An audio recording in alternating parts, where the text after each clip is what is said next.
चलिए स्टार्ट करते हैं हम लोग एक नया टॉपिक। प्रीवियस क्लास के अंदर हम लोगों ने बात किया था पेबैक पीरियड से रिलेटेड। नाउ समझते हैं हम लोग एनपीवी, पीआई और आईआरआर के कॉन्सेप्ट को, राइट। इन तीनों टॉपिक को पहले तो हम लोग एनपीवी और पीआई की बात करते हैं, ठीक है। फिर कनेक्टेड हम लोग आईआरआर के ऊपर भी क्या करेंगे, डिस्कशन करेंगे। सबसे पहले हम लोग बात करेंगे नेट प्रेजेंट वैल्यू की। चलिए तो मेरे साथ साथ आप लोग भी कॉपी पर हेडिंग दे दीजिए। किसकी बात करेंगे हम लोग, नेट प्रेजेंट वैल्यू। तो भाई नेट प्रेजेंट वैल्यू यानी कि हम लोगों को एनपीवी निकालना है। क्या निकालना है हम लोगों ने, एनपीवी निकालना सीखना है। एनपीवी कैसे निकलता है, तो इसका सिंपल सा फॉर्मूला है present value of sum of present value of cash inflow minus summation present value of cash outflow. Present value of cash inflow minus summation of present value of cash outflow. अब देखो यहाँ पर सवाल ये उठता है कि हम ये present value of cash inflow कैसे निकालें और present value of cash outflow कैसे निकालें, करेक्ट। तो इसके लिए ना हम लोग एक स्टेटमेंट बनाएंगे। अच्छा, इसी के साथ मैं आपके साथ एक और टॉपिक डिस्कस करूंगा, बिकॉज कनेक्टेड है बिल्कुल। ये टॉपिक ना जय वीरू की तरह है, एक चीज निकालो तो दूसरी चीज ऑटोमेटिक निकल जाएगी। तो मैं दूसरा भी टॉपिक साथ बराबर डिस्कस करते हुए चलता हूँ। कौन सा, प्रॉफिटेबिलिटी इंडेक्स, ठीक है। बिल्कुल ये चैप्टर, ये जो टॉपिक्स है दोनों बिल्कुल जय वीरू की तरह है, शोले मूवी के, जो कभी अलग नहीं होते, साथों साथ रहते हैं। तो इसके लिए फॉर्मूला क्या यूज करेंगे, इसके लिए फॉर्मूला यूज करेंगे present value of cash inflow, present value of cash inflow, ठीक है। अब माइनस की जगह बस क्या आ जाएगा, डिवाइड आ जाएगा, summation present value of cash outflow, present value of cash outflow, right. तो यानी कि आपको अब जो पूरा दम खम लगाना है, जो पूरा जोर लगाना है, वो ये present value of cash inflow और present value of cash outflow के ऊपर लगाना है। तो इसके लिए हम लोग क्या करेंगे, एक स्टेटमेंट बनाएंगे जी। क्या करेंगे इसके लिए, हम लोग एक स्टेटमेंट बनाएंगे और स्टेटमेंट को नाम देंगे स्टेटमेंट ऑफ कैश फ्लो। देखो मैं क्या बोल रहा हूँ, स्टेटमेंट ऑफ कैश फ्लो। तो इसके अंदर पहला कॉलम हमारा ईयर से रिलेटेड रहेगा, दूसरा जो कॉलम रहेगा वो हमारा कैश फ्लो से रिलेटेड रहेगा, ठीक है। तीसरा कॉलम जो रहेगा हमारा वो डिस्काउंटेड से रिलेटेड रहेगा, मतलब in short present value interest factor से रिलेटेड रहेगा, पीवीआईएफ से रिलेटेड, करेक्ट। फिर उसके बाद आप लोग क्या करोगे, डिस्काउंटेड कैश इनफ्लो निकाल दोगे या डिस्काउंटेड कैश फ्लो निकाल दोगे नॉर्मली। तो यहां पर याद रखना, ये जो कैश फ्लो की बात हो रही है ना, और स्पेशली जब भी कैश इनफ्लो की बात होंगी तो आपने कैश इनफ्लो कौन सा लेना चाहिए, आप लोगों ने कैश इनफ्लो लेना चाहिए cash inflow after tax but before depreciation. तो हमेशा याद रखना हमें ये वाला कैश लेना होता है। सर अब ये कैश कैसे निकलता है, तो इसके ऊपर भी मैं लेटर डिस्कस करता हूँ। पहले इस कॉन्सेप्ट के साथ आपके आगे बढ़ाऊँ। जैसे मैं शुरुआत करता हूँ जीरो ईयर से। जीरो ईयर का मतलब होता है प्रेजेंट ईयर, ठीक है। और ऑलवेज रिमेंबर, जो प्रेजेंट वैल्यू फैक्टर होती है जीरो ईयर की, ऑलवेज रिमेंबर 1 होती है। और जो भी डिस्काउंटिंग करते हैं ना वो फर्स्ट ईयर से चालू होता है। तो मैं बोलता हूँ यार first year, second year, third year, fourth year, ऐसे 4 साल है और जीरो ईयर है। पहले साल में, इनिशियल ईयर में, मैं बोलता हूँ आपके पास से पैसा गया कितना, 1 लाख रुपए। कितना पैसा गया, 1 लाख रुपए, ये जा रहा है आपके पास, ठीक है। और फर्स्ट ईयर से आपके पास पैसा आ रहा है, कितना आ रहा है, से मैं बोलता हूँ 30,000 आ रहा है, कभी 40,000 आ रहा है, तो कभी 50,000 आ रहा है, तो कभी 60,000 आ रहा है। ये क्या हो रहा है, हमारे पास पैसा आ रहा है। ये cash inflow after tax but before depreciation है। ये सारे कैश इनफ्लो कैसे है, आफ्टर टैक्स बट बिफोर क्या है, डेप्रिसिएशन है। मतलब कि डेप्रिसिएशन हमने वापस से ऐड बैक कर दिया है। अब हमें क्या करना है, ये जो मैंने डिस्काउंटिंग रेट आपको लो मैं अज्यूम करने बोलता हूँ 10% का। डिस्काउंटिंग परसेंट कितना अज्यूम करने बोलता हूँ, 10% का। तो अगर अपन डिस्काउंटिंग परसेंट 10% का अज्यूम करते हैं तो हमारा पीवीआईएफ कैसे आ जाएगा, 1 डिवाइडेड बाई 1.10, तो यह आ जाता है 0.9090। फिर से इक्वल्स टू अगर दबा दूं तो 0.8264, और अगर फिर से इक्वल्स टू दबा दूं तो 0.7513, और अगर फिर से इक्वल्स टू दबा दूं तो 0.6830, राइट। ये क्या निकल गया हम लोगों का, discounted present value interest factor निकल गया। अब हमें क्या करना है, हमें डिस्काउंटेड कैश फ्लो निकालना। तो ये कैसे निकलेगा, कैश फ्लो को इस डिस्काउंटिंग फैक्टर के साथ मल्टीप्लाइड कर दो। जैसे ये माइनस में है मतलब ये नेगेटिव फिगर है, मतलब ये आउटफ्लो है, ठीक है, ये क्या है आपका आउटफ्लो, ऐसे आपने लिखना नहीं वैसे एग्जाम में, ठीक है। और ये बाकी सब क्या है आपके फर्स्ट ईयर से कैश इनफ्लो है, ठीक है। तो जो आउटफ्लो होगा ना उसको ब्रैकेट में शो कर देना या माइनस सिंबल के साथ शो कर देना, राइट। चलिए तो कितना आ जाएगा ये 1 लाख, कितना आ जाएगा 1 लाख। अच्छा ये कितना आ जाएगा 30,000 इंटू 0.9090, तो ये आ जाएगा 27,270 और उसके बाद 40,000 इंटू 0.8264, तो ये आ जाएगा 33,056। फिर उसके बाद 50,000 इंटू 0.7513, तो ये आ जाएगा 37,565 और फिर 60,000 इंटू 0.6830, तो ये आ जाएगा 40,980, करेक्ट। अब देखो ये है आपका इनफ्लो, तो इनफ्लो की अलग से टोटल करना है और ये है आउटफ्लो। तो आपके सामने क्या आ जाएगा, मैं इसके आगे का यहां लिख रहा हूं, तो आपके पास summation present value of cash inflow कितना आ जाना चाहिए, तो summation present value of cash inflow आ जानी चाहिए इन सब की टोटल। तो इन सब की टोटल कितनी आती है 27,000 प्लस 33,056, राइट। फिर उसके अलावा 37,565 और 40,980, तो सबकी मिलाकर टोटल आती है 1,38,871। और मैं बात करूं summation present value of cash outflow की, present value of cash outflow, तो जनरली जो इनिशियल आउट पैसा होता है ना यही आपका प्रेजेंट वैल्यू, क्योंकि तुरंत गया हुआ है ना पैसा, तो 1 लाख रुपीज आपका present value of cash outflow है। तो अगर आपसे एनपीवी पूछे तो आप एनपीवी कितना बताओगे, सो नेट प्रेजेंट वैल्यू कैसे निकलेगा, present value cash inflow minus present value cash outflow, तो 38,871 रुपए, ये आपका एनपीवी निकल गया। और अगर प्रॉफिटेबिलिटी इंडेक्स निकालना है तो सेम फॉर्मूला, बस क्या हो जाएगा डिवाइड प्रेजेंट वैल्यू ऑफ जो कैश इनफ्लो है divided by present value of cash outflow निकल जाएगा। तो 1,38,871 divided by 1 lakh, divided by 1 lakh, so your answer become 1.39 times. मतलब मेरा जो आउटफ्लो के मुकाबले जो इनफ्लो है वो 1.39 टाइम्स ज़्यादा है, मतलब 0.39 टाइम्स क्या है ज़्यादा है। तो ये आपका क्या भी निकल गया प्रॉफिटेबिलिटी इंडेक्स और क्या निकल गया एनपीवी, राइट। क्या निकल गया आपका एनपीवी, करेक्ट। तो होप इतनी बात आपको समझ में आ गई, ठीक है, कि आप लोगों को सिंपली डिस्काउंटिंग फैक्टर से डिस्काउंटिंग कैश इनफ्लो निकालना है और फिर फॉर्मूले का यूज करके NPV as well as PI निकाल देना है। चलो अगर मैं बात करूं इसी क्वेश्चन के अंदर सेम यही मैं डाटा लेता हूं और मैं बोलूं कि ऐसा रेट निकालो, कैसा रेट निकालो, ऐसा रेट निकालो जहां पर आपका जो एनपीवी इतना आ रहा है ना तो एनपीवी 0 हो जाए। तो ऐसा रेट निकालो जहां पर आपका एनपीवी क्या हो जाए, जैसे अभी हमने 10% से डिस्काउंट किया तो आपका एनपीवी पॉजिटिव आ रहा है, तो हमें ऐसा डिस्काउंट रेट निकालना है जिससे ये एनपीवी क्या हो जाए 0 हो जाए। मतलब कि ये जो इसकी वैल्यू हो ना ये भी 1 लाख के बराबर आ जाए, ताकि आपका इनफ्लो आउटफ्लो जब बराबर हो तो ये एनपीवी क्या हो जाए 0 हो जाए। तो उसी रेट को हम लोग क्या बोलते हैं IRR। ऐसा रेट जहां पर एनपीवी क्या हो जाए 0 हो जाए, ऐसा रेट जहां पर एनपीवी क्या हो जाए 0 हो जाए, तो उस रेट को हम लोग क्या बोलते हैं internal rate of return IRR।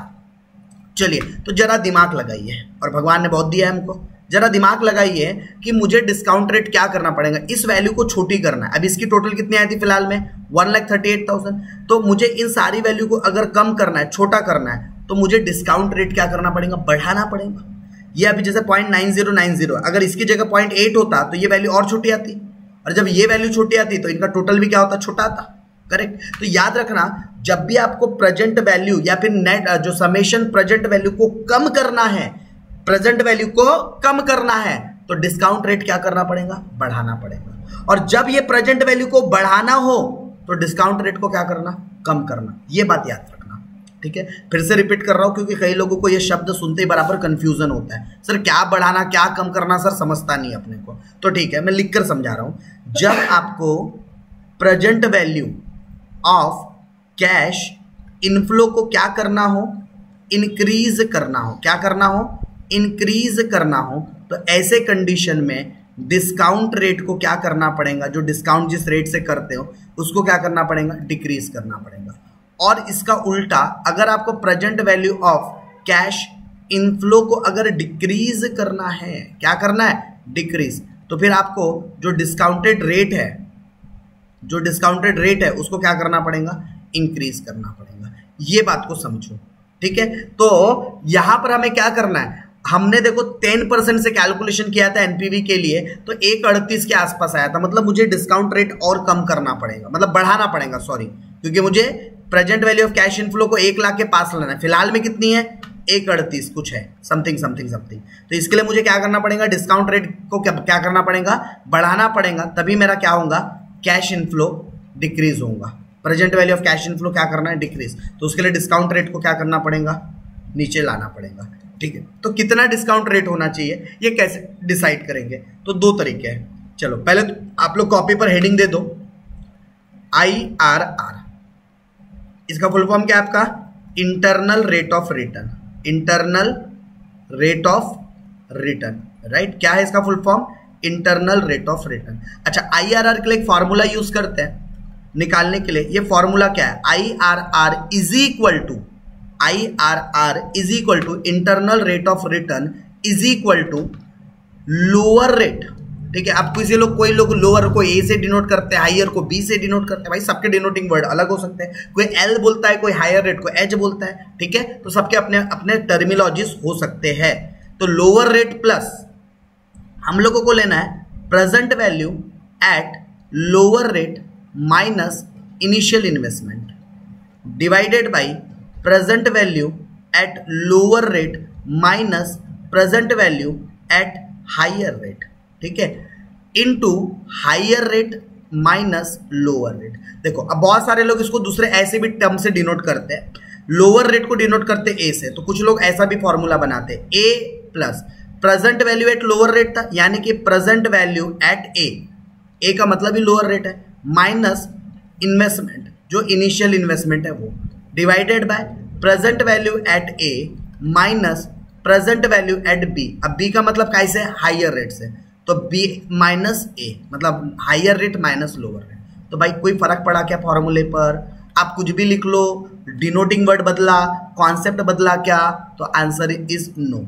यानी कि हमें IRR निकालना है तो हमें कुल मिलाकर कितनी चीजें पता करनी पड़ेंगी, लोअर रेट पता करना पड़ेगा, हायर रेट पता करना पड़ेगा, और जैसी लोअर रेट और हायर रेट पता चलेगा तो मुझे उसका प्रेजेंट वैल्यू भी पता चल जाएगा। तो जब ये 4 चीजें पता चल जाएंगी, इनिशियल इन्वेस्टमेंट तो क्वेश्चन के अंदर दिया ही होता है, जब ये 5 चीज पता चल जाए तो IRR निकालना आपके बाएं हाथ का खेल है, ऐसे चुटकी बजाओगे और आपका क्या निकल जाएगा, IRR निकल जाएगा, करेक्ट। तो फॉर्मूला होप आपके दिमाग में सेट हो जाएगा, lower rate plus present value at lower rate minus initial investment divided by present value at lower rate minus present value at higher rate into higher rate minus lower rate, right. चलिए बात करते हैं आगे, अब निकलेगा कैसे। तो मैंने कहा था ये सेम एग्जांपल लेकर हम लोग क्या करेंगे, इसका IRR का कैलकुलेशन देखेंगे। तो ये एग्जांपल एक बार जरा देख लेता हूं। 1 लाख का इनिशियल इन्वेस्टमेंट था, 30 40 50 60।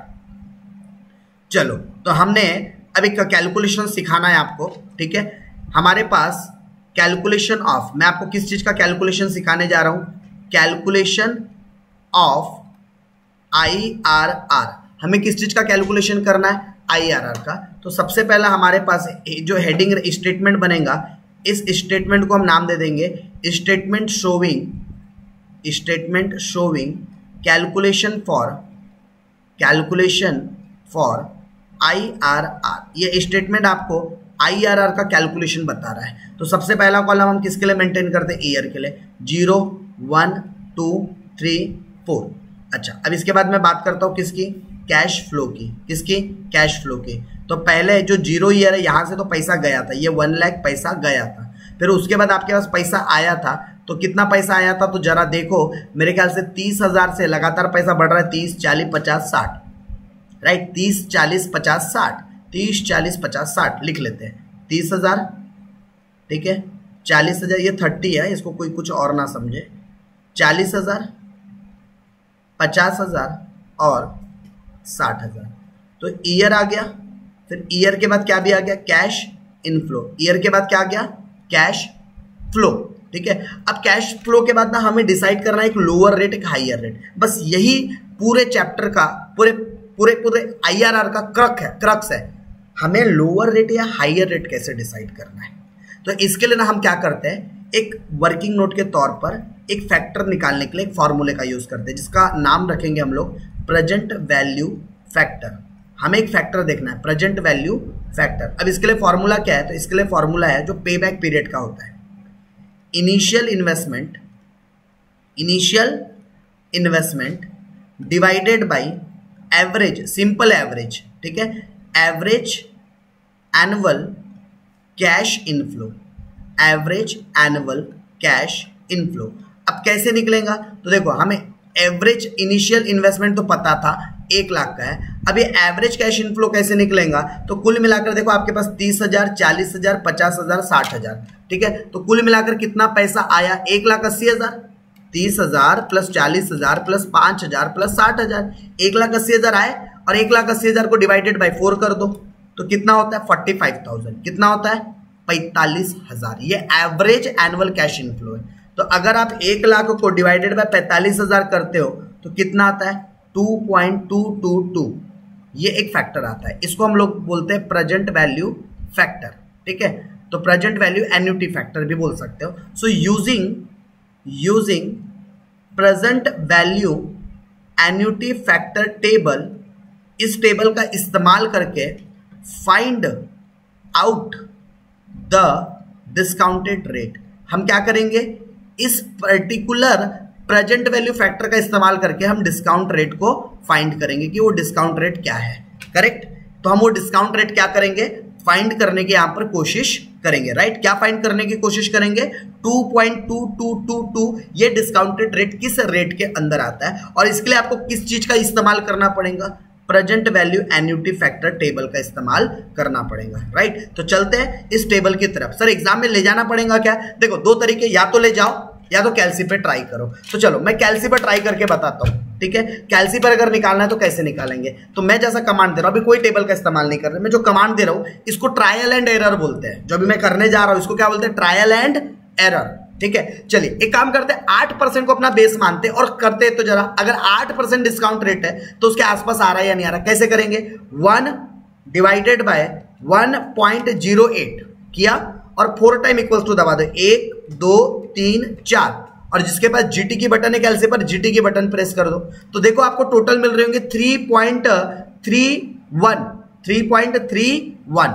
ये तो बहुत बड़ी वैल्यू, हमें वैल्यू को छोटी करना है, ये जो 3.3 आपके कैल्सी पर आया होगा वैल्यू को छोटी करना है, और देखो वैल्यू को छोटी करना है तो डिस्काउंट रेट को क्या करना पड़ेगा, बढ़ाना पड़ेगा, ठीक है। वैल्यू को छोटी करना है तो डिस्काउंट रेट को क्या करना पड़ेगा, बढ़ाना पड़ेगा। तो 8 में तो काम नहीं बनेगा भाई, चलो एक काम करो 12% से चेक कर लो, तो वो कैसे आएगा, 1 डिवाइडेड बाय 1.12, 1 2 3 4 बार मैं इक्वल्स टू लगातार प्रेस कर रहा हूं, और जीटी क्या, तो 3.03 आ रहा है, अभी भी 2.22 के आसपास नहीं आया, तो एक काम करते 16% से चेक करते हैं, इसी को ट्रायल एंड एरर बोलते हैं। 1 डिवाइडेड बाय 1.16, 1 2 3 4, तो 2.79 तक आया, बट हमको तो 2.22 चाहिए, और डिस्काउंट करो, अब 20% से करके देखो जरा, 1 डिवाइडेड बाय 1.20, 1 2 3 4 जीटी 2.58 तक तो आ गए हम लोग, कहां पर आ गए, 2.58 तक आ गए। चलो और थोड़ा 25 से करके देखते हैं, 25, अब मेरे ख्याल से 25 में ज्यादा अंदर आ जाएंगे हम लोग, बट करके देखते हैं। 1 डिवाइडेड बाय 1.25, 1 2 3 4 जीटी 2.36 तक पहुंच गए, कहां तक, 2.3616 तक पहुंच गए, मतलब 2.22 के एकदम नियरेस्ट है। अच्छा 27 से करके देखते हैं, 27 से 1 divided by 1.27, 1 2 3 4 and then GT 2.27 तक पहुंच गया, मतलब बहुत नियर पहुंचते जा रहे हैं हम लोग। 27 से एक काम कर 28 से करके देखते हैं, 1 डिवाइडेड बाय 1.28, 1 2 3 4 जीटी 2.24, ठीक है। किससे किया था ये, 27 से, ठीक है, 28 से किया था। चलो एक बार लास्ट 29 से ट्राई करते हैं, यानी हमने नियर पहुंच गए, ये जो हमको चाहिए था ना वैल्यू, उस वैल्यू के एकदम नियर पहुंच गए। एक काम 19 से करके देखते हैं, 1 डिवाइडेड बाय 1.29, 1 2 3 4 जीटी, बिल्कुल 29 से और 28 से एक छोटी वैल्यू आ रही है, एक बड़ी वैल्यू आ रही है, बट आपने 1% का डिफरेंस ना रखते हुए एटलीस्ट 2% का डिफरेंस रखना चाहिए। तो हमको एक लोअर रेट भी पता चल रहा है, ठीक है, और ये मैंने कौन से तरीके से निकाला, ट्रायल एंड एरर, ठीक है, ट्रायल एंड एरर से हम लोगों ने निकाला। तो हमें एक जो लोअर रेट मिला है वो मिला है 28% का, लोअर रेट कितना मिला, 28%, और हाइयर रेट कितना ले रहे हैं हम लोग, 30%। तो ऐसे हमारे पास 2% निकल गए। तो ये परसेंट हमने किसका यूज करके निकाला? ट्रायल एंड एरर का। और यही सेम चीज हम कैसे भी निकाल सकते हैं? टेबल का इस्तेमाल करके। लेकिन बशर्ते टेबल के अंदर ये परसेंट वाली वैल्यू अवेलेबल होना चाहिए, क्योंकि बहुत सारे जो एन्युटी टेबल्स होते हैं ना, वो 20% 25% तक खत्म हो जाते हैं। ठीक है, तो आपके पास एन्युटी टेबल ऐसा होना चाहिए जिसके अंदर फिर ये 30% तक का डाटा शो करे। करेक्ट। तो चलिए मैं आपको एन्युटी टेबल का इस्तेमाल करके भी एक बार बता देता हूं कि कैसे हम लोग ये निकाल सकते हैं। चलिए, सो मैं यहां पर आ चुका हूं आप लोगों के एन्युटी फैक्टर टेबल के ऊपर, राइट। तो ये जो एन्युटी फैक्टर टेबल है आप लोगों का, ठीक है, यहां पर शायद आप लोगों को शो नहीं कर रहा होगा क्योंकि स्क्रीन के बाहर जा रही है ये चीज। तो यहां पर आप लोगों को जैसे जो चीज मैं हाईलाइट करते चल रहा हूं, ये फर्स्ट ईयर हो गया, ये सेकेंड ईयर हो गया, ये थर्ड ईयर हो गया, ये फोर्थ ईयर हो गया। हमको फोर्थ ईयर में चेक करना है। तो फोर्थ ईयर में 1%, 2, 3, 4, 5, 6 हमको देखना है 2.22 कहाँ आ रहा है हमारा। तो अभी 2.36 तक आया है, हमें 2.22 तक चेक करना है। तो ये देखिए 28% में 2.24 तक आ गए हम, मतलब बहुत नियरेस्ट। और 29 में 2.20, मतलब पक्की बात है 2.220 इसके बीच में आता होगा इन दोनों के, मतलब 28 और 29 के बीच में आंसर आना चाहिए हमारा IRR का। बट हम लोग थोड़ी सी 1% की गैप रखेंगे, ठीक है। और ये 28 और 30, 28 और ये 30, ठीक है, 28 और 30 ये दोनों के बीच का गैप लेंगे हम लोग। 28 और 30% हम लोग कंसिडर करने वाले हैं, राइट।